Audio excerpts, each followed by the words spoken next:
Hello. This is Tamika Seaton, President and CEO of Grow Your Nonprofit, where we help startups, small and stagnant nonprofits grow through fundraising strategies, strategic planning, and so much more. Guys, today you're in for a treat. I have my friend and special guest here, McKinley Williams. He's the publisher for SWFL Chronicles. He will tell you why he started the paper, the importance of the paper, and the impact it makes in the community. But before we get started, I'd like to thank the sponsors of my podcast. Hodges University with a campus in Fort Myers. Stay near, go far. They change lives for the better. Trinity Life Foundation Naples, helping at-risk youth through their enrichment programs. AVID. That stands for the Associations of Haitians Living Abroad.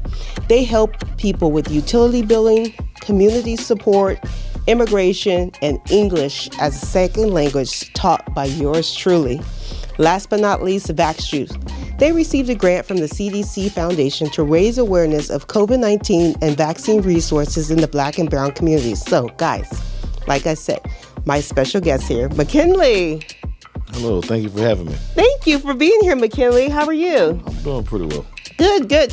How long have we known each other? Maybe about 6 months? Well, roughly. Give or take. Yeah. Give or take a day. Yeah, definitely. So it was really strange how we met. I had a particular client where I sent a blast email out to, and you were on that list. And you gave me a call. You said, "How did you get my email address?" I'm like, "Who is this?" I was like, okay, and we got to talking and we clicked and we bumped into each other at several events, and, we've been friends ever since. Hey, that's where it should be. Yeah, what I really, really like about you is that you're straightforward. What you see is what you get, and you're soft-spoken, and you're so knowledgeable, and it's always a joy to talk to you. Well, a lot of stuff is just life experience. There's nothing special about me. I'm just a regular, Excuse me, don't say that. Don't you say that. It is something very special about you. I'm just a regular guy who's been fortunate enough to be around a lot of powerful people that were mentors, that poured into me, that spent a lot of time, and also that they corrected me, a lot of correction. And if anyone plans on moving forward in life, you want to have people around you that are not just yes people, but people who are going to tell you the truth. And when you're a little bit out of line, they're going to kind of pull your coattail a bit. That's absolutely correct, because I actually have lost a lot of friends because of me providing feedback, because if that's my friend, I feel that I should tell them and I would want them to do the same. But I've actually lost a lot of friends for being honest, and now sometimes I find myself holding back because a lot of people are sensitive, but that's a whole nother conversation. Can you start by telling our audience a little bit about your background, and then we'll get into the newspaper, SWFL Chronicles, and why this newspaper was created? Okay, well, long story short, I'm originally from South Florida. Two great parents. They're still together, still married. My mother and father are great people. My mother's a retired administrator with the school board. My father's a retired executive AOL Time Warner. And so I've had a pretty eclectic life. I've had some great mentors. President of the university, Dr. Oswald P. Bronson, Bethune-Cookman University, and a lot of people from New York whose names begins and ends in vowel sounds that work in Wall Street, and a few Jewish mentors as well. Oh, very good. So very diverse background. I like that. Being a well-rounded person makes you think differently. It helps with critical thinking and really how to be a chameleon in any room, right? Yeah, but pretty much I wouldn't say, because the way the world is right now, and that's a great a metaphor used as far as chameleon. You have to be, wherever you have to be able to bloom where you're planted. Regardless of where you are, what you do, if you're focused on just one particular thing, you're not going to make it. Everything now is diversification, whether you want it diversified or not. Guess what? That comes from your portfolio, from the food you eat, and everything else. So just make sure you remain open-minded and just be able to embrace a few new things, because the new thing that's coming forward is what's going to advance you in your life. Exactly, because right now we're already seeing that with artificial intelligence. It seems as though it has exploded, but it's been around. The technology has been around for years. I'm sure our military has used it.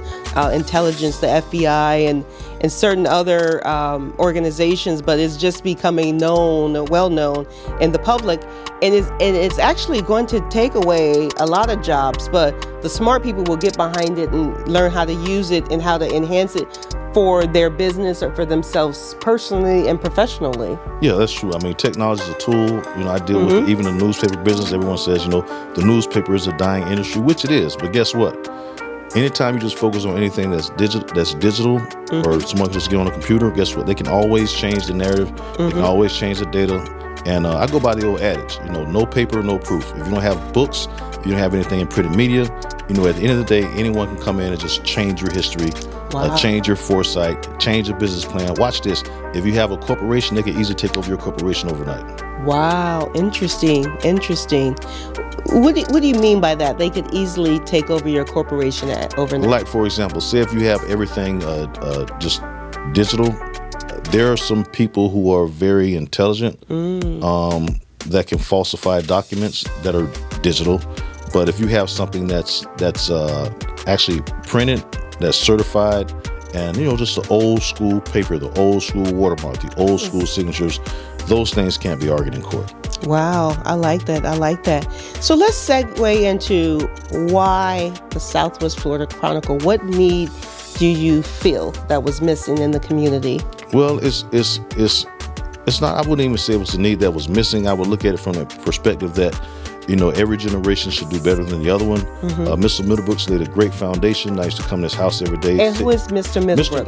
Mr. Middlebrooks was the founder of the Community Press, along with Pablo Williams and a few other persons who were also involved. But he laid a great foundation. Like I said, I stopped by his house every now and then, gave him some pointers, and more importantly, I learned a lot of the stuff that he deals with, in terms of the community in and of itself.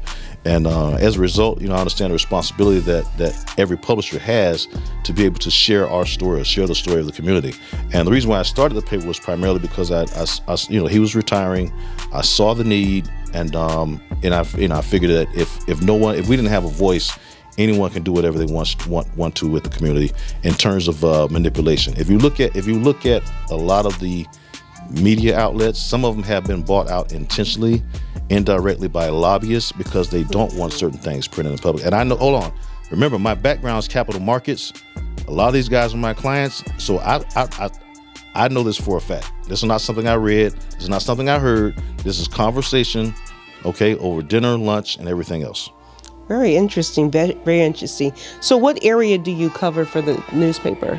I really don't cover anything. Like I said, it's a community newspaper. If someone were to call and say, hey, man, I have an article, I want to write about this, that, the other, I don't judge what someone puts in. I ask them to edit it. I have someone who may edit the words. But as far as changing the content, I don't do that. Why? Because I'm not an entire community. You're not an entire community. We have to have different perspectives because the diversification that we all have, coming as one is what's going to make us strong as a community. And we have to be open-minded because there may be some new information that we need to be apprised of. Right. And you're absolutely correct when you emphasize diversification. It's very important because, for example, I met you. The knowledge that you talk to me about, it expands my knowledge. It expands my way of thinking. So the more intelligent people that you surround yourself around, it forces you to think differently and be even more compassionate of that person's perspective. So I think it's very important. And like you said, if you don't have that mindset of thinking outside the box and being diverse, you're going to be left behind. Oh yeah, you're definitely going to be left behind. And the way the new economy is right now, there's a lot of dynamics, and just to protect the general public, because I'm very big on that, whether it's dealing with corruption, any type of financial fraud, I tell anyone, you have to be cognizant of every decision and everything that you do. But in terms of business, in terms of the media, which is what we're both in, there has to be a lot of synergy. There has to be a lot of collaboration, and the watchword is collaboration. That's the new benchmark. That's the new watchword. And if any business is going to survive, they have to collaborate with another business. Mm-hmm. So the premise of Grow Your Nonprofit is growing your nonprofit. So as you know, a nonprofit is a business, right? Correct. So a lot of nonprofits that I've brought on, the savvy CEOs, the savvy nonprofits always talk about collaboration. They always talk about doing an inventory of your business, knowing what each department is doing and being accountable for that. So as it relates to that, tell me a story about collaboration where it ended up being very beneficial for you or an organization that you know. Well, I was with one particular company. There was another company that wanted to merge. One of the guys I knew someone else, and I have to temper my statements because of non-disclosure agreements. I didn't want to do it. I'm being straight up. I didn't want to do it. I was totally against it. And when I did it, because someone mentioned the same thing as far as being open-minded and collaborating. I did some research, checked a few things, and it's the best decision I made. And what happened was, as a result of that, and I don't mind sharing this, and I got to, I'm going to deal with this. Anyway, let me put it this way. I made more money during that collaborative period, and we're talking about 5-6 months, than I did probably in any 2 years. Wow. That's how. Oh man, it was the best thing that ever happened.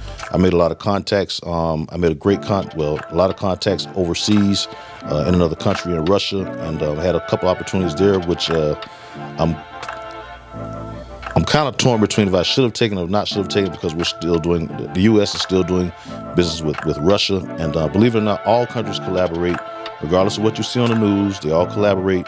They all deal with each other. Even our own United States government, they can say what they want about Russia. Our submarine, their submarines, every year go under the Arctic ice caps they make, and they still exchange stuff. So all businesses worldwide are collaborating. And it's very important that we all collaborate. More importantly, those businesses that are for profit, it's in your best interest to collaborate with a nonprofit organization. And let me share with you why. Please do. The reason is primarily because every business needs a write-off. Every business, they're always going to waste money on things that don't matter. But at the same time, most people who start nonprofits, they start them out of a need, a desire, right, or a hunger or a love that they have, or a compassion that they have for something or a cause. And it's very important because those two things work together. Let me give you a quick analogy. We'll go back, we'll say 1,000 years. Okay, you might have warriors and you have farmers. The farmers can't fight, the warriors can't farm. But when they collaborate, guess what? They can coexist, and it strengthens both of them as a unit. So when you have a for-profit organization, it's very imperative that you collaborate with the nonprofit. Why? Because you're dealing with context, you're dealing with synergies, and every single person that you meet, watch this, is another sphere of influence into a whole other economy. You're absolutely correct, because I interviewed a particular serial entrepreneur, and she mentioned that when she started getting involved in charity and nonprofits, just serving on the board, the types of networks that you're making and the connections that you're making can lead to other business ventures and connections. And she said it's been great for business. Not that she's doing it for that, because whatever board she serves on, she has to be passionate about the cause and their mission. Correct. But ultimately, think about the types of people that you're serving on the board with, maybe retired CEOs, bankers. It's a win-win, right? You're helping the nonprofit, and you're building your network as well. So getting back to collaboration, because oftentimes we think about it in business and nonprofits, we think about competition. So the nonprofit world, we're competing for donors, right? But ultimately, are we? Yeah, we are. But if you're passionate about homelessness, that's your nonprofit, and I'm passionate about feeding the children. So how is that competing? Because ultimately the donor is going to go to you if that's what they're passionate about, homelessness, and they're going to come to me. So it's enough for everyone, right? Of course, without question. So I say that to say collaboration. If someone feels intimidated that perhaps they'll lose a client or lose a donor because someone might steal some donor away from them or a client, how does one collaborate to make it a win-win for both organizations? Well, let me share this with you. The first thing you have to do is you have to get rid of your fears. You have to get rid of your fears. You hear that, guys? And fears is just false evidence appearing real. Wow. There is no loss in collaboration. Let me tell you why. You don't have to worry about someone stealing your client. You don't have to worry about someone getting your business, because why? If you're providing that service, if you've made that relationship, they're not going anywhere. If you haven't provided that service, if you haven't provided that relationship, whether you're introducing them to someone else or not, eventually they're going to come across someone who's going to offer that same service. Right. Okay, so it's very important and imperative that you go ahead and collaborate. Why? Because it expands your business. It gives you more opportunities. And in the business, at the end of the day, whether you're for-profit or nonprofit, it's a numbers game. It's a numbers game. I like that. So let's talk about the Southwest Florida Chronicles newspaper. You recently gave me an opportunity to for a full page. See, we got that recorded. Yes, a full page to write articles pertaining to nonprofits, whether it's starting the plan giving program, how to engage your donors. We'll be talking about all that. In addition to that, we'll also be featuring one new nonprofit every month. Of course, and the reason is, Tamika, is so imperative, and because I realize the impact that nonprofits have in our community as a whole. Not just individually or for race or community, just collectively as a whole. It strengthens the community, it enhances the quality of life, and also provides a service that's needed. And you know what? All of those are correct, but another thing I think about nonprofit, which I don't know if a lot of people realize, that I personally think it prevents a lot of crime. Because if people are being fed, they don't have to go to the store and steal. If people are being clothed, they have their basic needs met through a nonprofit, because government has its role and nonprofit sort of fills in that gap. Right. I think people can focus on the things that matter, like getting back on their feet, and so they don't have to worry about being hungry, because there are a lot of food pantries where people can eat, and there are a lot of programs so people can eat and be clothed or educated. So I personally think that it helps prevent some crimes, because people are going to commit crimes who want to commit crimes anyway. Oh yeah. But if you really wanted services, honest as they say. right? So if you really need a service and you sought it out, you'll find a nonprofit who can actually help you with those needs. So, McKinley, can you please share with our audience how they can reach you if they have follow-up questions, if they want to advertise in your newspaper, or just pick your brain? It'll show up on the screen. Okay, if you want to go to my website, it's the SWFL for Southwest Florida Chronicle, CHRONICLE @gmail.com. That's my email. And the website is the same thing other than .com for the website. The Southwest Florida, and that's in the acronyms, SWFL Chronicle.com for the website. Well, McKinley, you'll have to come back. We'll have to talk more, because I always learn something new when I talk. I'm your friend. I hope I come back. Of course. Come back, we're not going to be friends. Of course.